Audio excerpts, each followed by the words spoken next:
live. How exciting. We're here. So this is wonderful. I'm at Doc Foreman. For anyone who's following along live, you probably know that. Desiree, I made the pirate hat work this time. I don't know how, but I'm excited. And we have a wonderful set of folks lined up for you guys tonight. I'm also here with my favorite co-host. I don't have favorites. Dr. Singer, Mike Sevilla, Tony Wood, except I do tonight. Everybody, this is at Bart Andrews. Say hey. What's going on? And Bart and I are going to be hosting a couple of wonderful people that we met that are doing their first live video chat with us this week. But before we get to that, we just have a couple of quick announcements. First thing is that I will really need your help.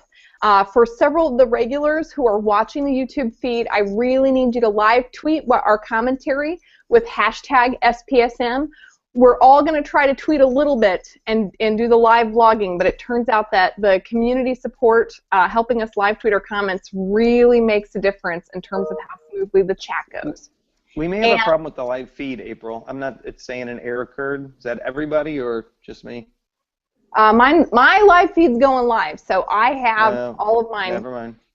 I'm not sure. This is a technical question. Oh, yep, we're good.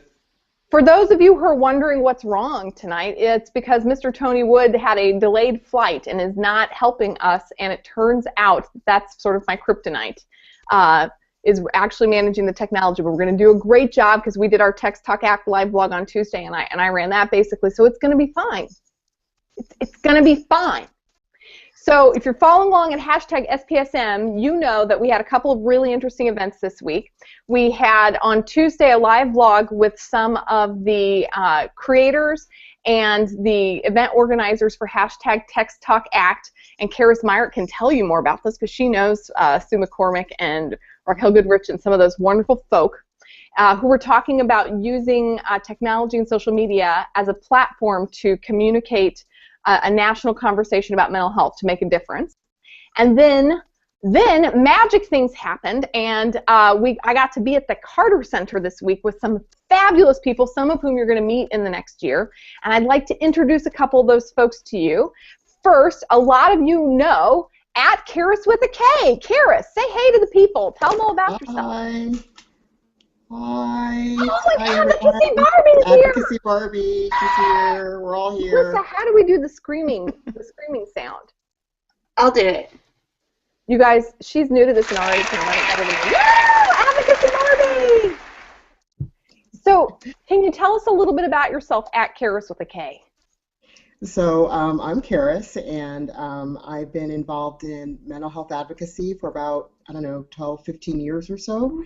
I was previously the CEO of Project Return Peer Support Network, the largest peer-run organization in Los Angeles County, serving over 3,000 people with over 100 peer support groups and Warmline and crisis respite and Spanish language programs, all sorts of cool stuff. And I was previously on the board of NAMI, the National Alliance on Mental Illness. And you weren't just on the board. Well, okay, yeah. But you got to kind of start on the board, and then I was president of the board for 2 years before terming out, and now I have and then now I work for a federal agency. So yeah. And explain your agreement about that, about speaking on your own behalf and not on behalf of your employer. Yes, sure. So my Twitter, Karis with a K, and my time here tonight is me speaking as Karis Myrick, and anything that I say doesn't represent my employer. That was it's part of our federal rules and regulations, and I'm getting used to all of that. So yeah, so if you have questions for people who know where I work, I'm trying to be careful about that, I guess. But I guess I can say where I can work. I think that's okay, right? Yes. Is that okay? All right. You can say anything you can say over a bag of peas at the grocery store. All right, so I don't like peas. So I'm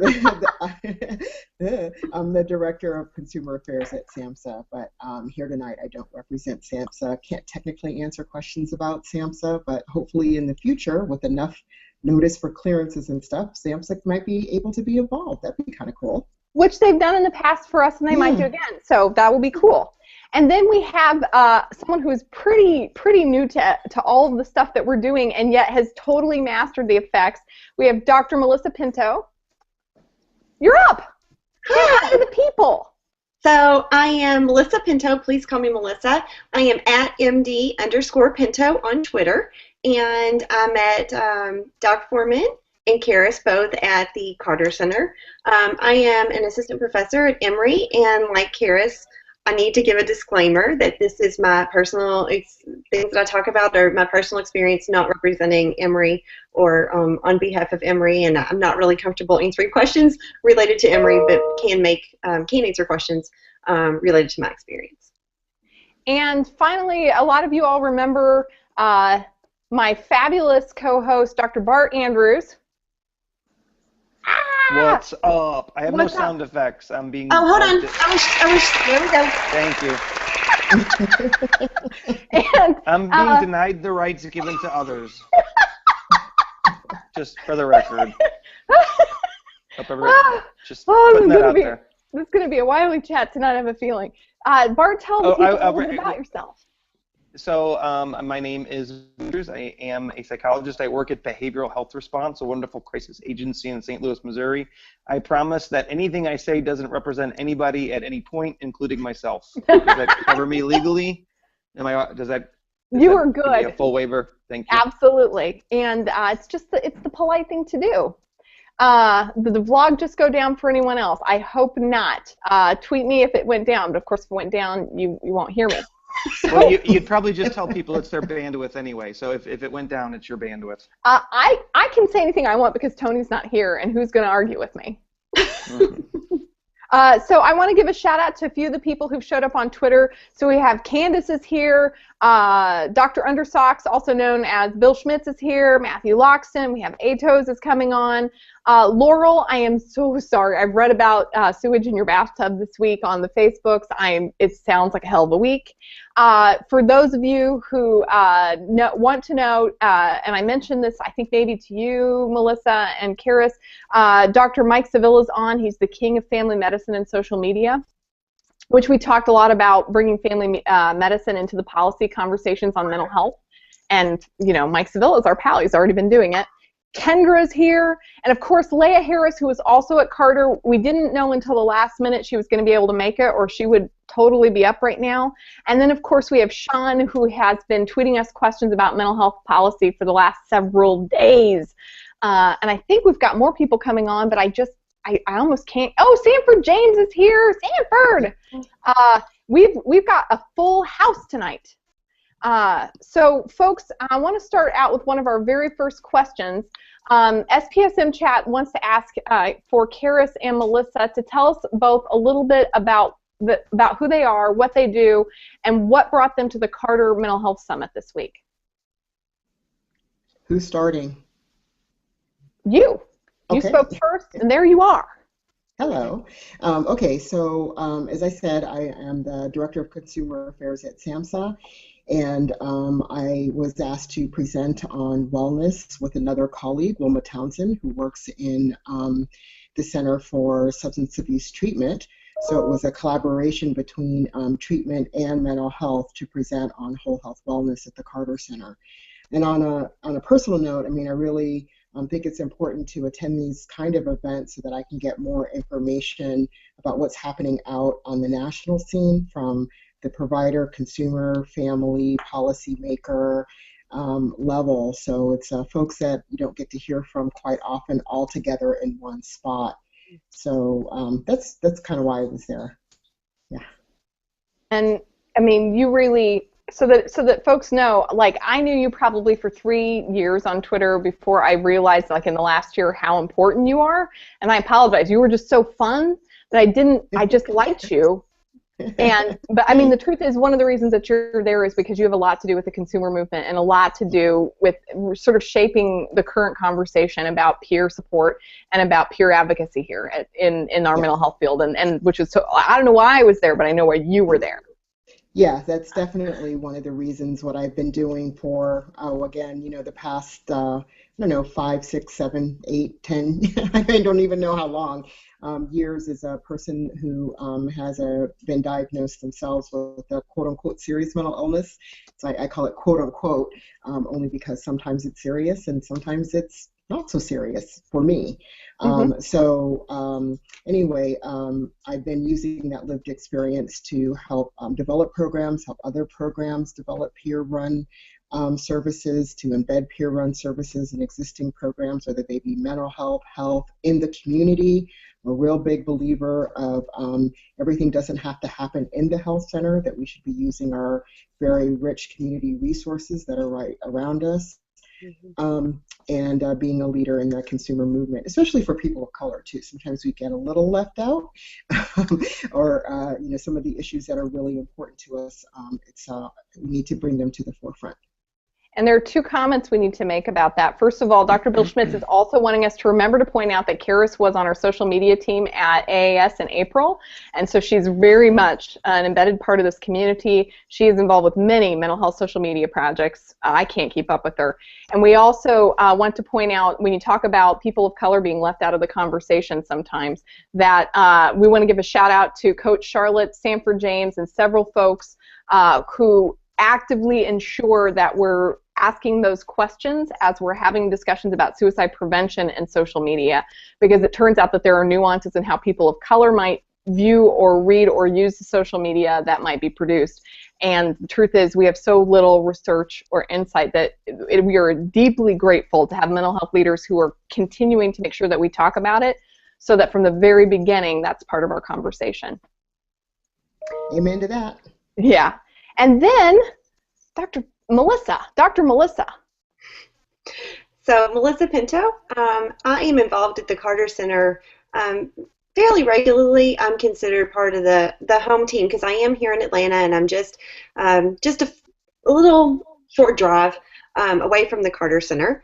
And I have been working for the past year on the Child Adolescent Initiative for the state of Georgia. This was my second Carter Center Symposium.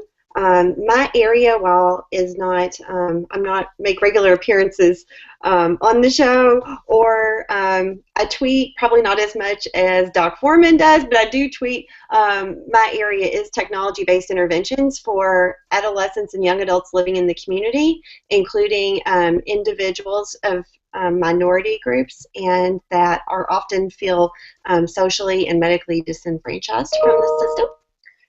So that's my background.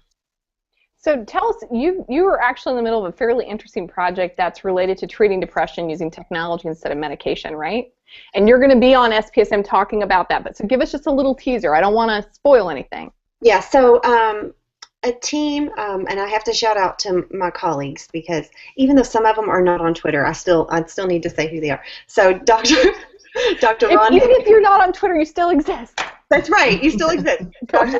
Schmidt at Case Western Reserve University, Dr. John Clossy at University of South Florida, and Dr. Mark Buckner at Case Western Reserve University, sort of like a little team here doing these technology-based interventions for individuals from socially and medically disenfranchised groups, which is a really technical name for people that feel like that they have a hard time getting from the healthcare system what they need. We have been working as a team and created an avatar-based program that helps individuals talk to their healthcare providers. Was able to show in a small pilot a reduction in depressive symptoms over 3 months just by about a 20-minute exposure to something we called eSmart MH, and it was done once a month for 3 months. So that's the teaser.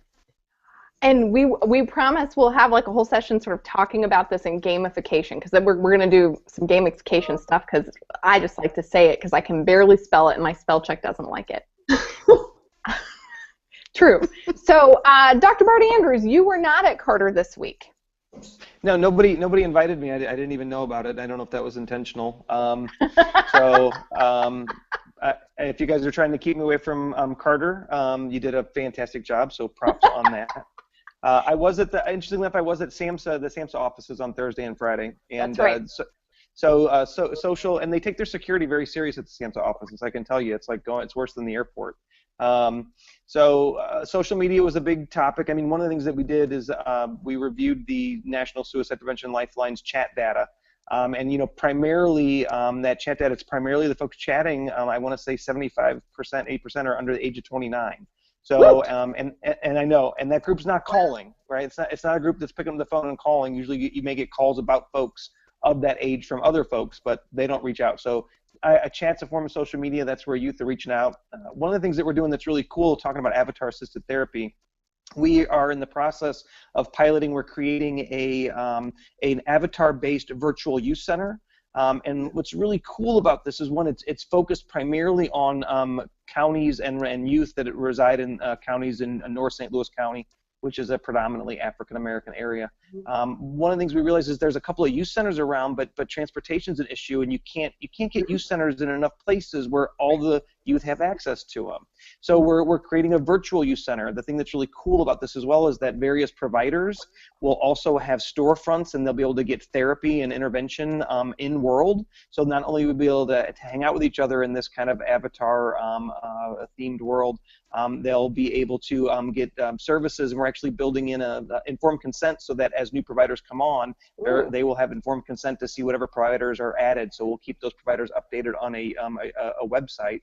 So we're really excited. We can even do the world that we're building even as a place where you can do presentations, you can show YouTube clips.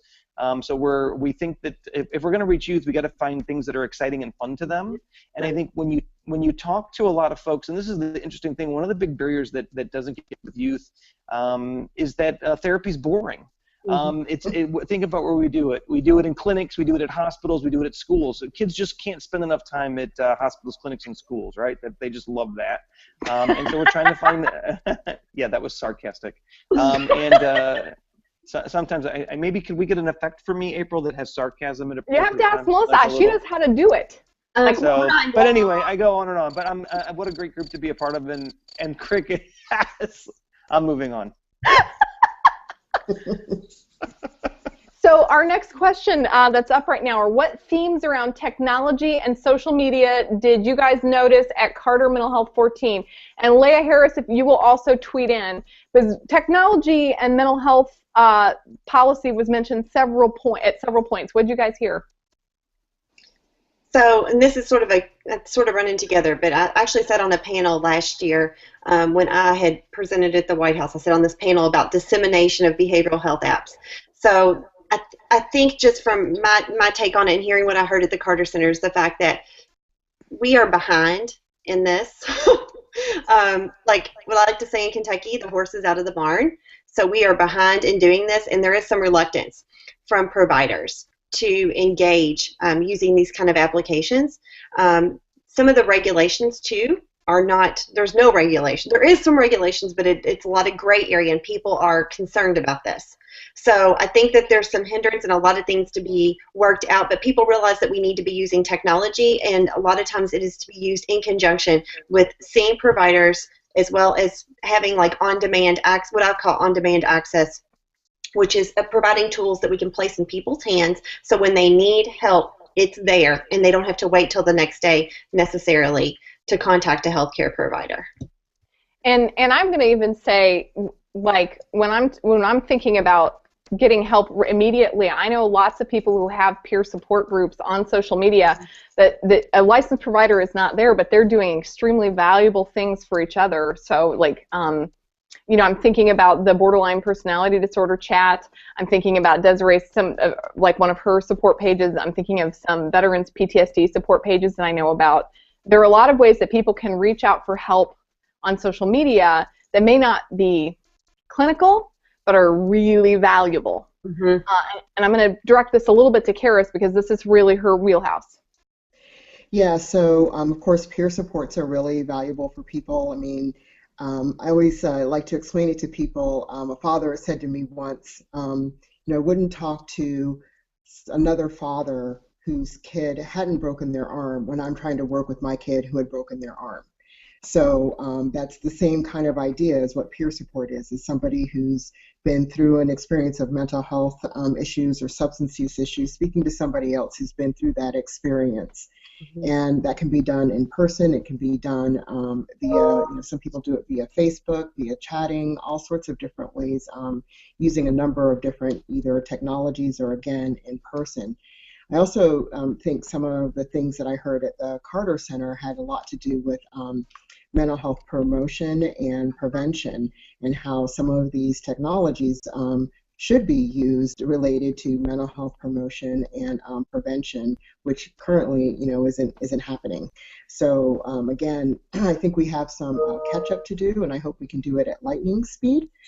Sometimes the peers are a little bit ahead because we don't have some of the restrictions that maybe clinicians do, and we want to share our information with other people who have been through the experience. So HIPAA doesn't become a barrier for us. It's like HIPAA, schmippa, what's that? I don't know. But when we're talking to each other, it doesn't exist, because we need to be able to help each other get the information. And half the time we're not even using the technical terms anyway. If we're having quote unquote symptoms, that would be the some more clinical model. We'll say, well, we're just having a shitty day. I heard I could curse, so I just did. Woohoo! You can. So, but I mean, that's kind of what happens, is we can just really be honest with each other about our experiences, rather than trying to hide behind something called HIPAA or any other kind of thing. Now, that doesn't mean HIPAA isn't important. I don't mean to kind of dismiss the importance of understanding one's privacy, but also not using it as an excuse not to use things that could really, really help people connect, build relationship, which is one of the key things to engagement and trust building, I think, for folks with mental health issues and substance use issues. And I'm going to put a pause. That was really well put, but we're getting some questions in. So first of all, and by the way, just sort of as a book into that, absolutely, there are those moments for that confidential, HIPAA-protected conversation with your therapist, and there are those moments for seeking out peers. And having been a patient who sought out a social media group to help me with my diagnosis online, I am deeply grateful it turned my life around, and it was different than when I went to see my doctor. It just is. It's a different thing. Bart Andrews, you have a couple of questions. You have questions from Leah, and you have questions from Bill Schmitz. They're like, what do you mean by avatar-based? Yeah, so if folks are familiar with The Sims or Second Life, I'm trying to think, I guess even to some degree, Minecraft, where you take on a digital role. So you've got a little character that's in world that you can give certain features. Kind of like for the Wii characters from Wii. And so you actually interact with the world. So you would go in world and you would assume the role of a character, and you move around and you can physically navigate your environment. And then other youth can do that as well. So you basically get a bunch of youth online, and also clinicians, mental health professionals are in world as well. And so basically you're in world and you can interact with each other in this avatar-based format, just like a video. It's like a video game. I don't know why I didn't think of this first. It's like a video game. So it's really, really cool. And the kids can do, so there's things that are really cool. Like you can go to the beach and there's a fires burning. You can go in the mountains and hike around the mountains. You can wander through a kind of an urban area. And you can get, one of the things, I know this sounds really stupid, but you can fly. So there you can press a couple keys and you can fly from spot to spot, or you can jump from spot. That is super cool. Isn't that so? We're in the process. We've actually got a bunch of youth right now who are, we've got a bunch of youth who are kind of in an advocacy role and a development role. So they're kind of going through the site and saying, hey, yeah, this works for us, this doesn't work for us, add this, take that out, because we really want youth involved in the creation. And so, in fact, we didn't design the site completely until we got this group of youth together, our Youth Advisory Council. And they're actually, we're hoping, they've been working with kind of a mock-up, an older version, and we're hoping to have the new version for them to get their hands on with their suggestions within the next week or so. They're really excited. There's actually, and somebody mentioned rural areas, this idea, actually, I first got the idea, there's a local treatment center in our area. It's actually a large group. They're all over the country, Preferred Family Health, and they do avatar-assisted group work in their substance use treatment center and with their oh, what are those called when you, not C-STAR, but when you have drinking or drug-related traffic offenses, and you go to SATOP. They do SATOP classes in this setting, and it's really cool. They've been doing outcome data, and they found it is just as successful as face-to-face. So there's no drop-off, satisfaction levels, and people don't have to travel. So, and that's in rural areas. That's a huge issue about getting the treatment, getting the group, getting the classes. Is that you sometimes you got to drive an hour and a half, 2 hours. Some places 3 hours for their folks that live in upstate New York. Sometimes you're talking longer than that. And they're finding that even adults do really well with the technology, and they really like it. So we're finding things to help meet the needs of the folks that we're serving. Instead of thinking, well, let's give them what we think they need, we're starting to find ways to figure out what they like and what works for them, which I think is a huge step forward. And you didn't know this, but you're getting Melissa really excited. That's tell Bart why. It's exciting stuff. Tell Bart why. So I'm really excited about this because I don't want to get too much into what I'm going to talk about in February. But what we have done is an avatar-based program. It's done from a first-person perspective, so you don't navigate around the world, but it's almost like the camera is mounted on your head, and you navigate your virtual office. So, and we did a community participatory approach, which basically means that we involved the community every step of the way, down to what the avatars looked like, down to what the language they said. We had healthcare providers reading the script of the healthcare provider in the virtual world, and then we had the patients reading the script of what they would say to make sure that they meshed and everything was correct and that they felt like it reflected the real world. So I'm very excited about this. And you're getting a lot of like buzz. So what you should know is on the feed right now, it's getting a lot. So probably we're going to have to probably Bart, if you don't mind, I'm going to invite you to do a whole week just on this, and maybe we'll do it close to when we have Melissa scheduled, so that we kind of have some marriage of material. Does that sound good? Yeah. And maybe we can talk to Tony and see if we can build a link to actually show the site. That'd be really cool. I think that we can. So I'm writing myself a note to do that. Actually, I've already done. And I want to say hi to Alicia Collin, who is also out there. We also have PF Anderson, PF, who is one of our SPSM alum, and she's showing her Second Life stuff like this. There's something about this topic that is really just captured the feed tonight. But it is time for a little break. Full of questions. Where's the drum roll? Hold on.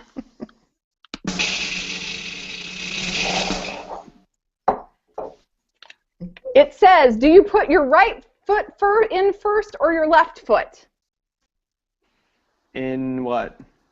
That's all the question says. That's what you've got to answer. It's a projective. Who comes up with the bowl of questions? The bowl does. I don't have anything to do with it. The bowl generates the questions. Is it an avatar bowl? The bowl, just these things appear. They just happen. I'm gonna go right. You're gonna go right?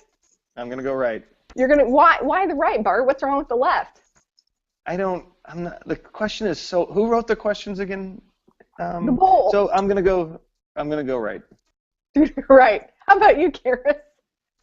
Well, so if I did it from a cultural anthropological perspective, I would probably say the song says you put the right foot in first because most people are right-hand dominant. But because of that, I'm going to go with we should be putting the left foot in first because so folks that are left-handed or left-footed, can lead. Because they don't have the opportunity because we always start with the right. Way to do it. How about Melissa? So I knew this was a hokey pokey whatever question, like I was thinking it was, but I was thinking I'm so clumsy, but I'm right dominant that I have to put my left foot in first because I have to steady myself with my right. Yeah, and I have to tell you, I had sort of that similar thought.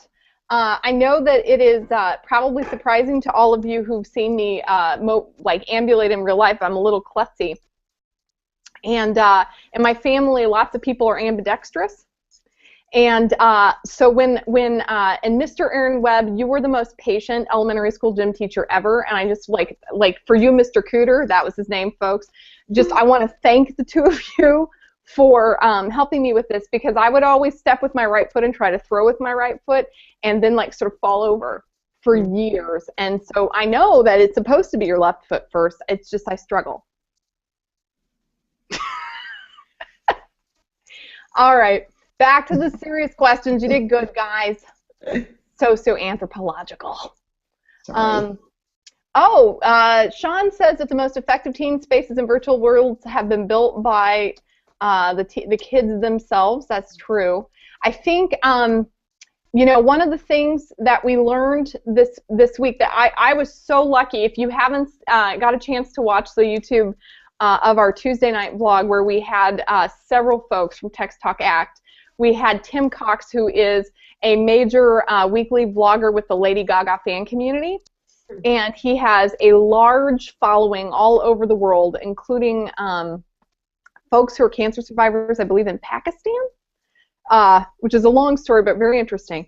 And what he was sort of telling me, which was amazing, was that there are conversations people want to have, and you simply just have to have like a shared interest, and that just a shared interest and sort of a connection about something you care about, if anyone opens the door for the mental health related to that, he says it just sort of shows up. And that it is simply that on a great level, on a really profound level, our mental health leadership has not been aware that we didn't need to have like an evening of chatting about our depression, but if we had an evening of talking about something else, and you could talk about your depression, that seems to matter. That having that relationship about some other thing means that the conversation gets generated, which I think was one of the most important like how-to items, like bricks in the wall, that I learned about this week. And so shout out to @TimOXC, which is Cox spelled backwards. I don't know if you're watching, but it was really great for me to look at your stuff this week. And we're going to this feed. Hold on, we're pulling it up. And your next questions come up.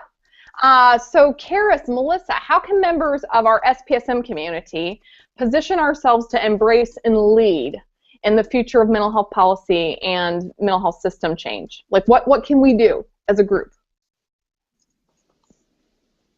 Wow, that's deep. I am. I should have gotten that question ahead of time. I'm sorry. I had your email wrong. So first of all, I already think one of the things that's happening by having, this tweet chat, and it's been consistent for, I'm not quite sure how long, April, is it more than 2 years? A year and a half. We're going into our second holiday hiatus. Right.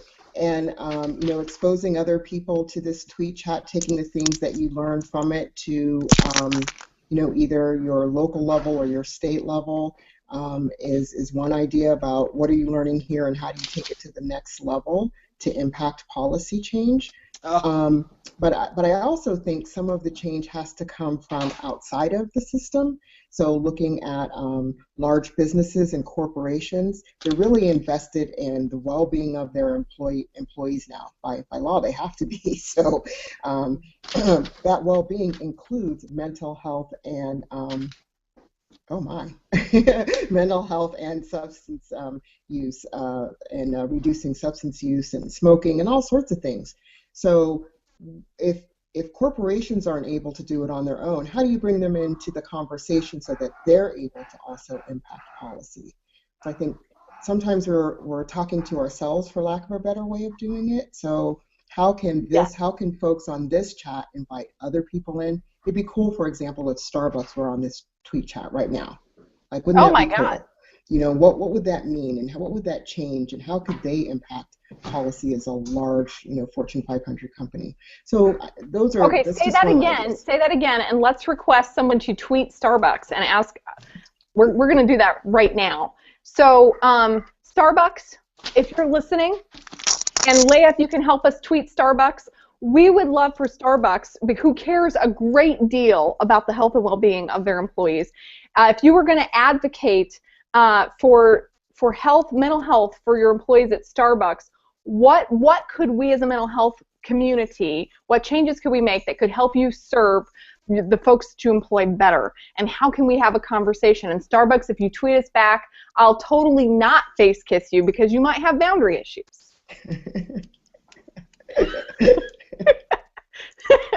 And Leigh, if you can help with that, really, truly. So we'd love. So I mean, that's what you're telling us, Karis, is that there are a whole bunch of people that we wouldn't think of that we could be inviting to these conversations, and social media allows us to do that. Yeah. What do you think, Melissa? I've just like brought you in, and then it went blank. Uh-oh. I think I froze up Melissa's feed. Is she on pause? I'm not sure. Melissa, if you're on pause, please take yourself off. I'm not sure. And Tony's not here. If anybody ever, like every once in a while, people are like, what does Tony do? And I'm like, you don't understand. Like, I can't do this. So, Tony, if you are watching, like, we need help getting Melissa back. So, Bart, what do you think? We're talking about mental health policy. Which policy in particular? Well, we're talking about using SPSM to become leaders in mental health policy and mental health system change. Like, what can we be doing? Well, I think one of the things that would be really helpful is to get the policymakers on social media, and I'd be really curious. When we think about who the policymakers are, I don't think a lot of them are, and maybe this may be characterization, so I'm going to lumps. But as I run into a lot of folks, I ask them if they're on social media, if they're active on social media, particularly folks that are in at higher levels at institutions, and a lot of folks are not, and that makes sense because a lot of those folks are older.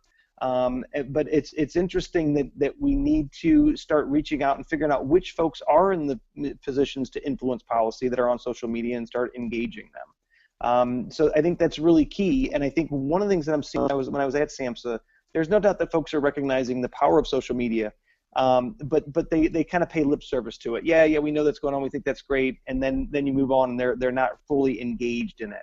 And as you know, April, I mean, I wasn't that engaged in it till that recently, and really saw the power of it. So it's folks like you and the energy that you have around this issue and that's what we need is we need energy. And I think there's a lot of concern about the safety of social media. Right? Oh yeah. And I think that's one. I think one of the things that, and you did this really well. You talked about the solution to pollution is dilution. Did I get that right? Yes, you got it perfectly. And so I think that there's a lot of concern about if I'm out in the social sphere, what is that going to mean? Could that be problematic for me? And I do think we need more coaching for folks. But I'd like to know who are the folks that can influence policy? How do we connect with those folks on social media, or what are things that we can do? And part of it is demonstration. I mean, the data that Suicide Lifeline's collecting on chat shows that this is a way to move forward. And I know that Facebook has responded and really listened to the way they were handling folks at risk of suicide, and they've really worked hard to change how they were doing that. The other piece, and I think this is key, is nothing about us without us, and getting people with lived experience to share their voice and give their opinion, and for us to get that input as we move forward. And I think it's inevitable that we're going to be doing more and more of intervention and awareness in a social media sphere. It's happening. It's going to happen. But as we saw with Radar, you better make sure that you have the right folks involved in that decision-making process and in the planning process, or it can go really, really poorly. Yeah. And I'm going to say I think that there was just it was a cultural item that we still don't really have good data. When we'll talk about Samaritan's Radar, I feel like we almost have to do a whole chat on how a really good idea didn't take off and should have, and that it may very well have been effective, but because of how people emotionally reacted, who might not have been the targeted audience for that app, then what? And there's a bunch. Just I like Nothing About Us Without Us. And I like what's I think is really great about social media is that we can have these fairly non-hierarchical conversations, which is if you're not included in the conversation you want to be in, you have your own, and there's literally an infinite number of spaces to do that. Yeah. And April, another thing I think is really powerful, and I get to speak to a lot of researchers who are working so hard on reaching folks and doing better suicide. And one of the things I still think is really missing is they're failing to recognize that just because they do something or they have interesting questions and they want to find out that they still need to include the folks that they'll be working with in that process. There's this kind of, well, if we can find something out and it'll help people, what difference does it make, right? When in fact it makes a huge difference when the folks that we're trying to help aren't included in the process. Any comments on that? Any response to that, Karis? Oh, I totally agree. I mean, when you think about service delivery, so let's just think about service delivery. The word consumer was used back in the day, for people who purchase products, right? And so when you're going to purchase a product or a company is going to make a product, they kind of do it in a way that involves the end user, the person who's going to, the consumer, the person who's going to use the product, and they let them give feedback. They have these focus groups, all sorts of stuff. But I think it's fairly new to think about that sort of consumerism within mental health and substance use, that the person receiving service, the service is the consumer of that service and should have some say into how it's being delivered, if it's being delivered well, if there could be some improvements, without it being an indictment on that person by giving that feedback. And I think we've had sort of a little bit of trouble with that, and I'm probably being nice by saying a little, but we're finding more and more people who are kind of getting it, that this nothing about us without us isn't about an attack. It's about, hey, how can we help things be better so that whatever I went through or somebody else went through that was traumatic, maybe iatrogenic, meaning the service itself caused illness, right? How can that stuff kind of go away so that people can come into or receive services wherever, whenever, how they need them, where they need them from, whom they need them from, in ways that are really helpful for them, I guess is the best way to put it. So again, it's not shooting down everything and everybody. It's about how can we all get along? Or how can we move the ball forward? Yeah. We don't have to. This is what is amazing to me. Like, I'm always stunned by, like, mental health, who should be, like, really used to having multiple points of views, struggles as a field with disagreement, passionate disagreement. They become really anxious. But in fact, we can really disagree and all want the good same thing, and it can be okay, and we can move the ball forward. But we've got to be talking. The coolest thing about disagreement that I learned in my my background, my study background is industrial organizational psychology. What? My mom's like, what is that? I'm like, I don't know. It's just a long word. Just say it. But anyway, it's an industrial organizational psychology, and one of the things that I learned and definitely believe in is that actually disagreement leads to creativity if it's managed well and if you understand that that's what's happening. And that can lead to innovations that you wouldn't have had if everybody was sitting around agreeing all the time. So that's sort of, one thing. And then I think the other thing is, I was sitting at the Carter Center thinking this, and I've thought it many times, not just there, that a lot of the things that we struggle with, like, change, that human behavior thing of change, it's the same thing that folks will say in service provision. Well, that person just won't change their behavior. They won't change this. Well, the system won't change either. So on both sides of the couch, if you will, or of the whole system, change is really tough. It's tough for the person who's receiving services, and it's tough for the people providing services. It's tough for the system, and it's tough for the policymakers, because change in and of itself is tough.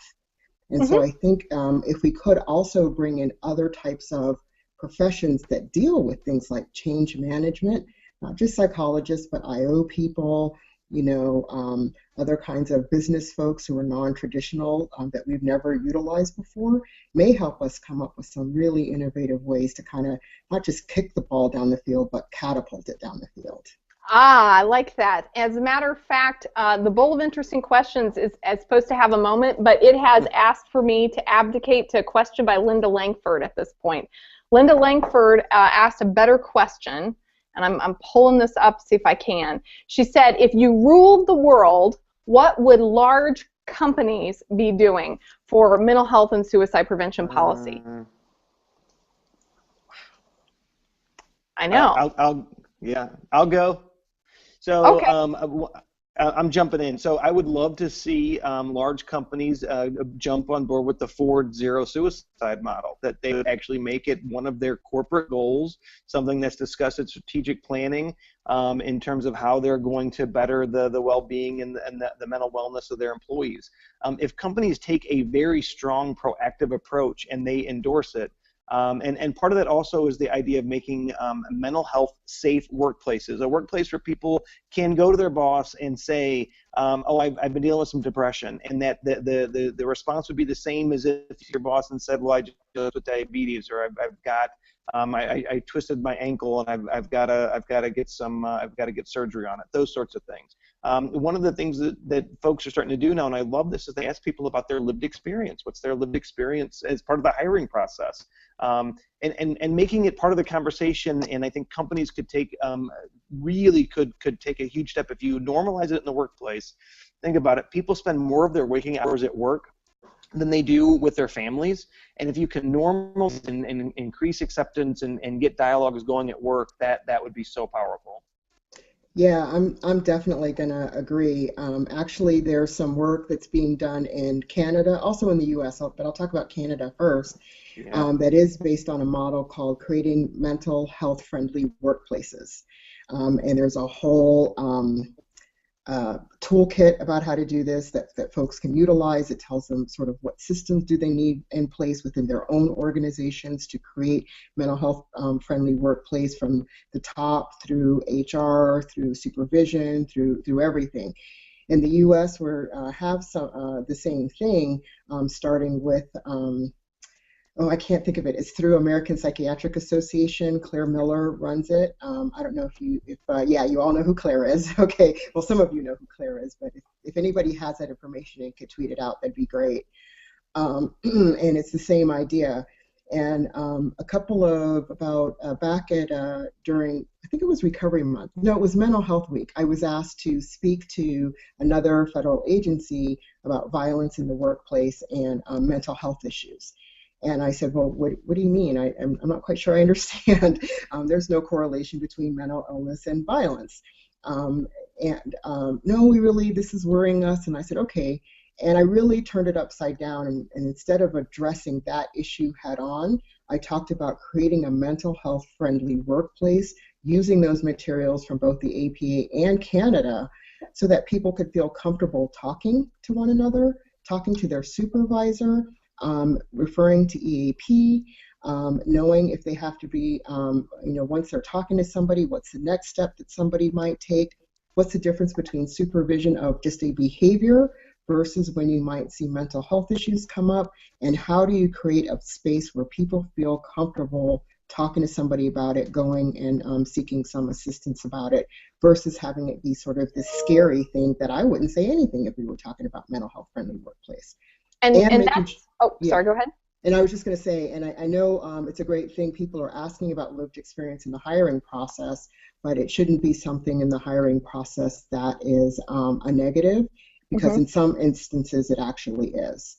So people are asked to check the box, and they're banned the box initiatives to ensure that question isn't about projecting what a person may or may not do based on a mental health or substance use issue.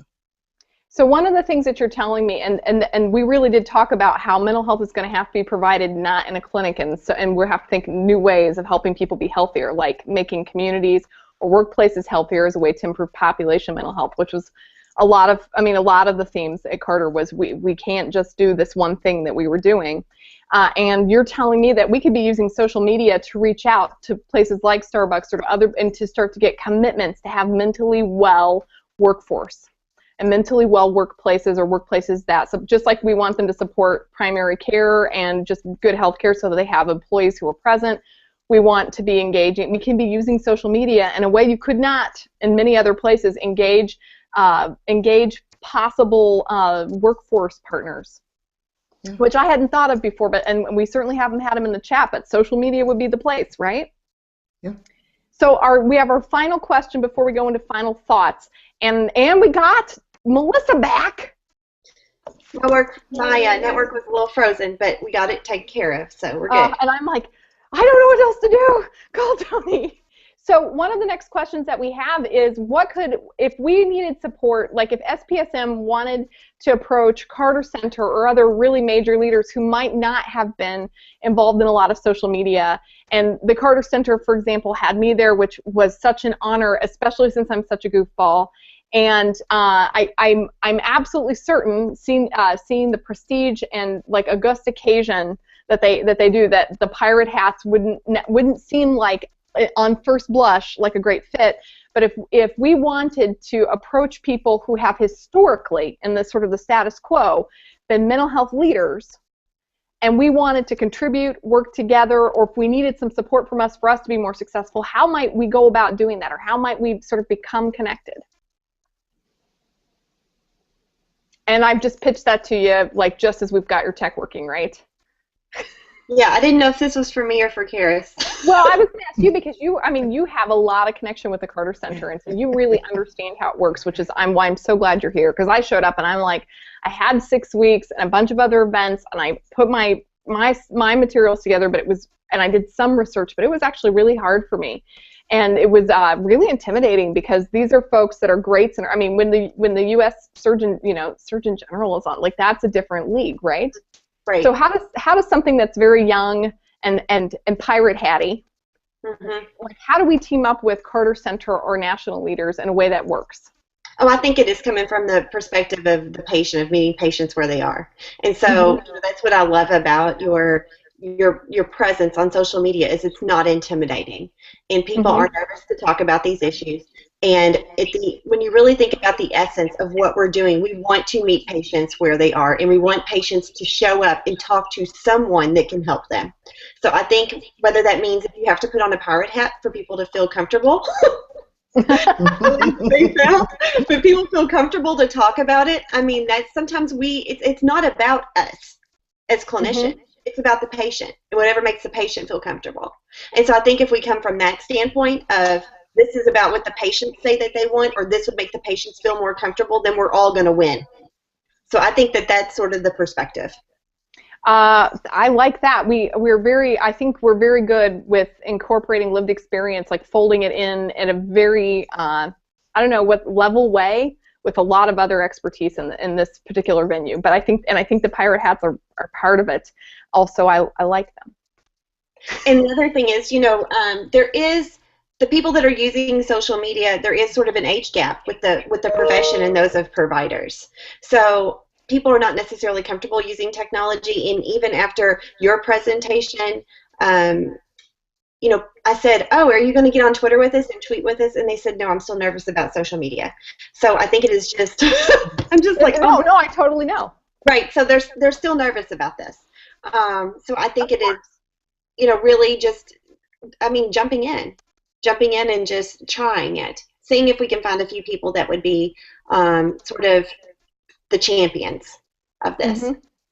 And I'm going to tell you, and Tony is of course not with us tonight. I like to tell the story. Really, truly, I was deeply terrified my first few times doing this. It was really anxiety provoking, and before I left in, I did a whole bunch of my ethics training and a bunch of other things that probably, I don't know if you have to do just before you tweet, but like having people as we sort of spread the adoption of this, like sort of. It's sort of see one, do one, teach one, so that like once you sort of figure out how this technology works and you sort of invite somebody who is in your real life network into the social media network and say, you don't have to do all these, but come over to my house one night. I mean, this is how we got Bill Schmitz doing it. I will totally hold your hand and you'll have a good time. And if you never want to do it again, I'll still serve you dinner. But like, just try it. It's because how fun were the kitty cat hats?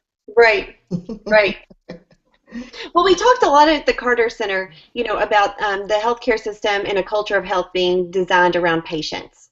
So I think us reframing the whole conversation of how can we begin to design a healthcare system that is patient-centric or patient-centered. And I should probably say that my background is nursing. I'm trained as a nurse initially, so that's sort of my background and my bias. But thinking about what the patient wants and the patient desires, and thinking about how we can make that work for them. Because honestly, if we can address both the physical and mental health comprehensively, I think that we will see improvements in the healthcare system altogether. And there's nice data that was presented at the Carter Center and elsewhere that would support this concept. So I do know that someone from the Mental Health Media Forum feed, I think, was sort of looking on, and so I just it was such a pleasure to work with you. And so I'm pretty sure that there are going to be times when we would do different kinds of media events, that there are times for pirate hats and there are times for podiums, and that it would behoove us to become really sophisticated about how we make, how we have conversations that address different audiences, or that we set them up different ways. Bart, what are your thoughts? We just did a mouthful. So I've got a lot of thoughts. I think that one of the things that's really clear to me is that as we're moving forward, there's a lot more movement towards creating a positive language around persons who suffer from brain disorders. And I think one of the things that's really key is very focused on language, and as we present ourselves and as we tell our stories, one of the things I think that's happening is people are paying attention, and as more people talk about it, they're either acknowledging or recognizing, well, that was me, or that was my wife, or that was my son. So I think that one of the things that we're breaking down there's this us and them barrier, and I think that unfortunately mental health providers are one of the worst groups in this us and them barrier. And I think slowly but surely, with the right messaging and positive and open language, we're starting to break some of those barriers down. And I really think that's the key. One of the things I keep repeating when I'm out and I'm tweeting about stuff is we are you, you are us, we're all in this together. And I think that's really important. I think that we spend a lot of time messaging about what persons with lived experience aren't, and I think that's the wrong approach. We got to quit talking about what we're not, and talking about what we are, and we're just like everybody else. And I think that's the message, and I think it's starting to gain traction. And people want to talk about it. I'm sorry. People want to talk about it. When they find out that I study teenagers and young adults with depression, then they tell me about their niece that's struggling, or they want to talk about it, but they need that opening. And we heard some of that at the Carter story, which is talking about sharing your story and talking about not only does people want to be listened to, but they also want to be believed. And so it's part of what I'll talk a little bit about in February is the game that we have created. And part of it is sharing your story. So being able to just echo what he said, just being able to share your story, at least provide that opening, then people will actually talk about it. And I very rarely have told someone what I do and then not have some sort of either follow-up question or talk about somebody they knew in their family or a loved one that is struggling. Absolutely. I cannot say enough. I know we talk about stigma a lot, and it is a powerful barrier, but at the same time, like, a welcome mat and the right setting does a lot. I can't emphasize enough that we've had such great conversations, and I haven't seen, like, this Twitter chat is one of the more populated ones, and it is a suicide-centric Twitter chat, and mental health and suicide and social media, and in fact, it's about being engaging. It's about the pirate hat, if that's what makes people comfortable. It is about really talking about the topics that are causing people some inspiration. I think about Tim Cox, and I think about the Lady Gaga community, and what Lady Gaga has done. Thank you. What she has done to let people talk about mental health all over the world, which is amazing. And I mean, she said there was a whole bunch of us waiting. I think about the blogess, who, Jenny Lawson now has this bestseller book, and she talks about having anxiety and crippling anxiety sometimes. And then if you would read her Twitter feed or her Tumblr, whatever, she posts a lot about how she's managing and living with not just suicide, but a lot of, like, history of self-harm and depression and anxiety, and people want to talk back to that. We're like at the top of the hour. How many people did that go fast for y'all? It went fast. I'm sweating. I'm schwitzing. I'm all over the place. So I still want to know where Melissa was. Where was Melissa? Did we ever find out what happened to Melissa? My connection timed out, so I had to reset my modem. This ends up using a lot of, I don't know, is it bandwidth? What is it? I don't know. I just had to call Tony, and he helped me out. Yeah, because I did everything. Tony, a round of applause. Tony Wood helping us from the airport while picking up his baggage. Truly, if anybody ever wonders why, it's because I really cannot guarantee things work without tech support, and that is a bottom line for doing any of this, I think. Boy, I am so grateful. We're wrapping up at the hour, and I want to encourage Bart Andrews and Karis and Melissa to please go on and check your notifications feed. There was so much content in our social media back channel. I couldn't ask it all.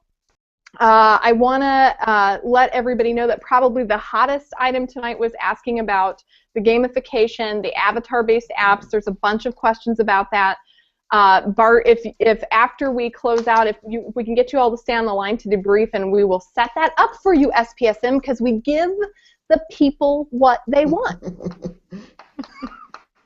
And everybody, take a minute to tweet out to our guests, say hi to them, thank them, because they all had, I know every last one of them, exhausting weeks, and they showed up, and Bart showed up pocket square ready, Dr. Bart Andrews.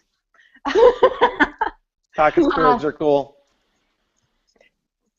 But is that a pocket square or pocket silk? You did correct me. It is a pocket silk. I was trying to be validating, but you were wrong. It is a pocket silk, not a pocket square. Wow.